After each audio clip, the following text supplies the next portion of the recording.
ସେତେବେଳେ ମୋ ବୋଉ ମୋତେ ସବୁ ଶିଖେଇଥିଲା। ଯେତେବେଳେ ମୁଁ ହଠାତ୍ ଝୁଣ୍ଟି ପଡ଼ୁଛି ସେତେବେଳେ ଡାକୁଛି ଇଲୋ ବୋଉଲୋ। ସ୍କୁଲରେ ଶିକ୍ଷକ ଅ ଆ କତରୁ ଇଏ ଯାକେ ସବୁ ପାଠ ପଢ଼େଇଥାନ୍ତି।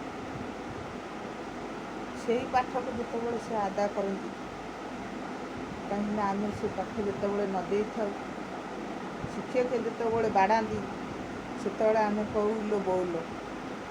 କାହିଁକିନା ସେ ପାଠଟା ସେ ପଢ଼େଇ ନଥାଏ, ସେ ପାଠଟା ନିଜ ମନରୁ ହିଁ ଆସିଥାଏ, ନିଜ ଅନ୍ତରରୁ ହିଁ ଆସିଥାଏ।